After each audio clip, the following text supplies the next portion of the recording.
દરેક નીતિની સામે કાયદાની રીતે ઊભો રહેતો SSK ન્યૂઝ ચેનલ। સુરત મનપાના વોર્ડ નંબર 14ના પડતા પ્રશ્નોને લઈ વિપક્ષ આપ દ્વારા સ્થાનિકો સાથે મનપાની મુખ્ય કચેરીએ મોરચો માંડવામાં આવ્યો હતો।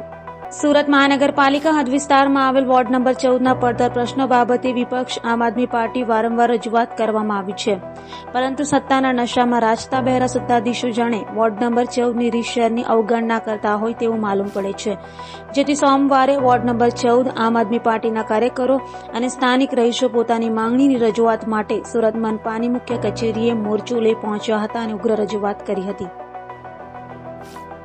જી, મારું નામ સાકરિયા પાયલ છે અને સુરત મહાનગરપાલિકામાં વિરોધ પક્ષ નેતા છું।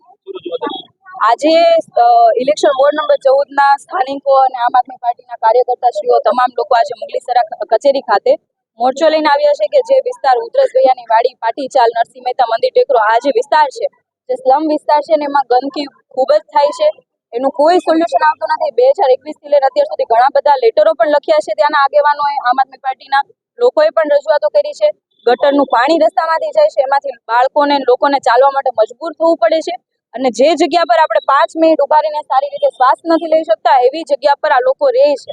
એક બાજુ આપણે ખૂબ પ્રાઉડ ફીલ કરીએ છીએ કે ભાઈ આપણે એ સુરતમાં રહીએ છીએ કે જે સુરતને સ્વચ્છતામાં પહેલો નંબર આવ્યો છે, અને જ્યારે બીજી બાજુ આ જગ્યા પર આપણે જઈએ ત્યારે ખરેખર ખૂબ દુઃખ લાગે કે આજે પણ સુરતમાં અમુક એવો વિસ્તાર છે કે જ્યાં લોકોને હજી પણ જાજરૂ માટે જાહેરમાં જવું પડે છે, શૌચાલયની વ્યવસ્થા નથી, ગંદકીનું કોઈ સોલ્યુશન નથી, અને એના કારણે સોલ્યુશન માટે આજે લોકો કમિશનર કચેરી ખાતે અરજી આપવા માટે આવેલા છે।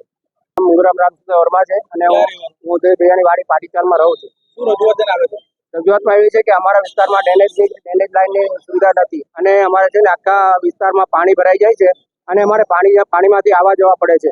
અને બીજી વાત કે આટલો મોટો વિસ્તાર છે, અમારા 5-6 એરિયા છે, ગણેશનગર છે, આંબાવાડી છે, ઉધરસ ભૈયાની વાડી છે, પાટીચાલ છે, દલિત વસાહત છે, આ બધામાં નરસિંહ મંદિર ટેકરો છે, આ બધામાં ડ્રેનેજ લાઇનની ગટર લાઇન સુવિધા છે જ નથી। અને ખરેખર જે શૌચની સુવિધા બી નથી, કારણ કે ત્યાં ગટર લાઇન નથી એટલે શૌચની સુવિધા નથી, ઘરોમાં સંડાસ નથી, અમારે ખુલ્લામાં સંડાસ જવું પડે છે।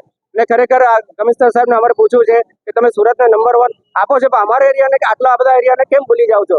ખરેખર અમારા એરિયામાં 5 થી 10 હજાર પબ્લિક રહે છે, પણ એ લોકોને માટે સુવિધા તમે કેમ નથી આપતા? એ જ અમારે પૂછવું છે કમિશનર સાહેબ। અમારી માંગ એટલી જ છે કે ભાઈ અમારા એરિયામાં જે ડ્રેનેજ લાઇનની સુવિધા નથી, ડ્રેનેજ લાઇનની સુવિધા આપવામાં આવે, અને જે અમે ખુલ્લામાં શૌચ કરવા જઈએ છીએ એ શૌચના કારણે અમારા શૌચાલયની સુવિધા આપવામાં આવે, ઘરોમાં સંડાસ બાથરૂમ બનાવવામાં આવે અને ડ્રેનેજ લાઇનની સુવિધા આપવામાં આવે। અમારી માંગણી પૂરી નહીં થશે તો અમે ગાંધીના માર્ગને ચીંધ્યા અને અમે આંદોલન કરીશું। દરેક નીતિની સામે કાયદાની રીતે ઊભો રહેતો SSK ન્યૂઝ ચેનલ।